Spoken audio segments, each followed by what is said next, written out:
Hello everyone, I would like to welcome everyone to the LR Productions first Star Wars The Old Republic video review. My name is Raffi and my partner. Hi guys, this is David.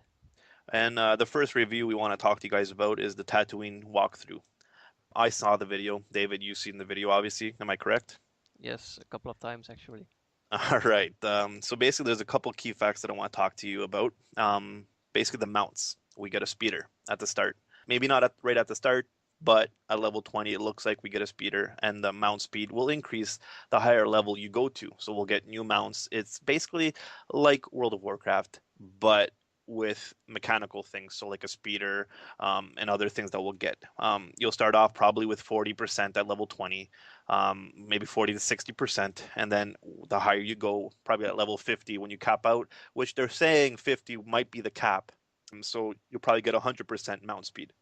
So I don't know about you, David, but I think that having the mount speed from point A to point B is obviously going to save time than running there from point A to point B. Yeah, I can agree with you. In all MMOs, the world environment is such a big place. It will take a very long time to explore everything by foot. So a mount is something you just can't miss in a game like this or in any kind of MMO, I think. Yeah, and another thing that I want to say is the Hearthstone. Basically, you could see the Inquisitor, the Darth Maul looking character, taking it out of his pocket, I guess, in a sense, and he holds it up, and it's a holocron. The holocron looks like it's a planet, and basically he's touching it with his other hand, and there's a cooldown on it. Once the cooldown goes, just like every MMO, after the cooldown, you hearth. And basically, this one is he takes it out. It's a holocron. He presses it nonstop, and then he hearths.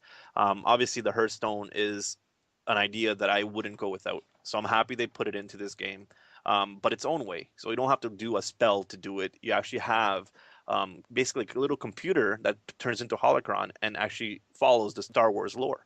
So what do you think about the Hearthstone?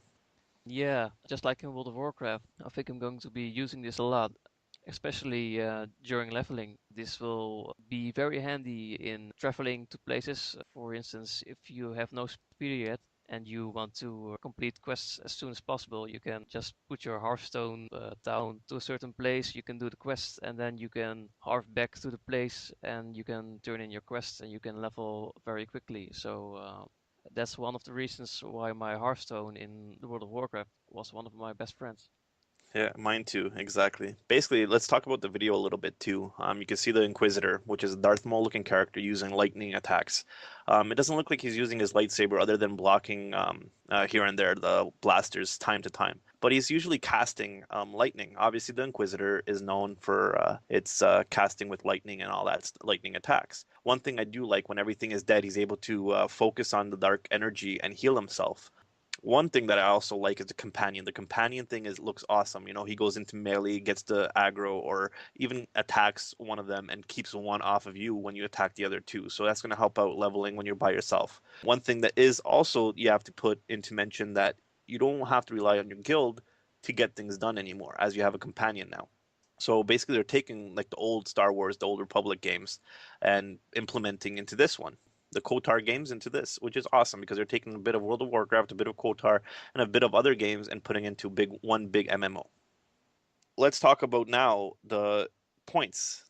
Basically, the light side points, dark side points, affection points. So basically, when you go into your quest and you're able to decide if you want to kill this person, let them survive, let them flee, or obviously kill them, and you get points accordingly. So you get light side points if you are nice, let them survive or let them stay alive.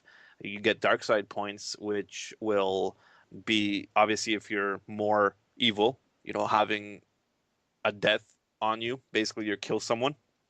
The companion points, which is awesome because you don't even have to be on to get your companion points to accumulate companion points. The thing I think I like the most is the social points. You accumulate enough of these, and you will have access to unique items and equipment, which I think is awesome because this game is basically an MMO, but it's all talkative MMO. Everything it's all talk based, so you'll get your social points quickly, and I think that getting gear for that is awesome. What do you think about that, David? Yeah, I hope the gear is actually useful because in some MMOs, I'll have to take World of Warcraft again as an example. We had these achievements since the Draft the Lich King, and Most of the rewards you would get are more for style or RP, as which is despised by a lot of players, but still it is loved by some as well. So yeah, my biggest fear is it useful or will it be useful?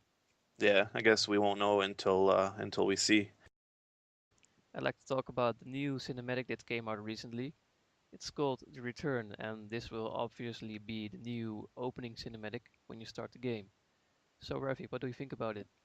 Obviously, it's a cinematic, so obviously it's going to be movie-like. It looked amazing. Let's not say that it didn't, because it really did. But the thing is that it's getting a lot of people to give negative feedback because it isn't going to be how the game is going to be played. You know, when the Jedi Master, wielded the double-bladed lightsaber plus his own lightsaber and attacking the Sith, when they came. Obviously, that's not going to happen. Maybe in the future, maybe that you'll be able to wield double-bladed lightsabers as a warrior tank or something, like they have in World of Warcraft. Being able to wield double-bladed or double-handed weapons in one hand, which will be probably something we'll see in the future, maybe. But the thing that we have to remember, it is a cinematic, and it is the intro cinematic. It isn't the gameplay itself. What we're able to get from it, though, is that the Sith or Imperials are coming, and it's no longer the Republic that's the power force in the thing, but it's both of them now because it's going to be 50-50, as you see how many came, and there's going to be more and more coming. So the Imperials and Republics, they're just showing the story base of it.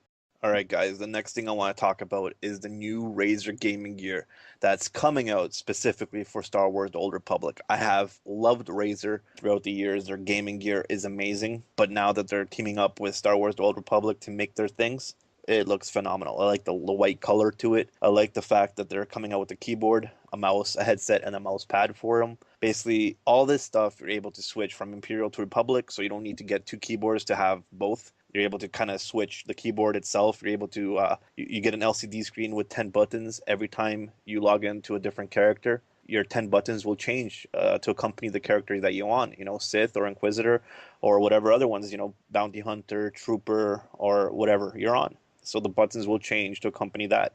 With the LCD screen, if you're Imperial or Republic, your LCD screen, you're able to change the logo directly on it, and also the color that goes around it, which you're able to change to red, blue, whatever you want. From what I understood, you're able to change it to even more than those two colors. The mouse is awesome. I love the Naga mouse itself for PvP. The 12 buttons is awesome, especially if you want to compete with some of the top end guys out there in PvP.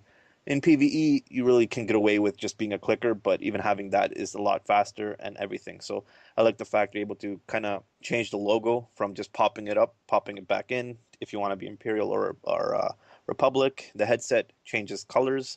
You're able to switch the logo also. The thing that I like the most is the environment alert. So basically, what they're saying is in your peripheral vision, you're able to kind of see if let's say you're a Republic, you're able to see if there's a Imperial next to you. Basically, your headset will go red and you're able to see it. Obviously, it's a nice alert beforehand before they even reach you. You're able to see there's something near you. And the mouse pad. The mouse pad on one side will have Imperial, other side will have Republic. And I love the fact that you're able to get all this stuff and be whatever you want to be on it. More importantly, Rafi, what about the release dates? Basically watching the Razer video throughout the whole thing. At the end, the guy says, "When do you think the gaming gear going to be released?" And the guy said, "Hopefully in November." BioWare has also stated that the game is still scheduled to be released 2011. That is still on release date of 2011. From what we can understand, is Razer's releasing their gaming stuff the same time that the Star Wars Old Republic game comes out. So the guy said November, and that's when they're expecting. I don't know if he let that slip or if he actually meant to say that to kind of throw us off. But I kind of think he let it slip because he wasn't really thinking about it and he let it slip. So I would say the good time period for this game would be mid-November to mid-December release date. You don't know the specific date, but at least that's when you know that the game probably will be coming out mid-November to mid-December 2011, guys. So I would like to thank everyone for listening and tuning in to the LR Productions first Star Wars The Old Republic video. David, as always, thank you for coming. And basically, we'll catch you guys next time with more reviews of Star Wars. Hopefully, we're going to have a bit more reviews on other games also, like Modern Warfare, World of Warcraft. Maybe try to get some interviews going also.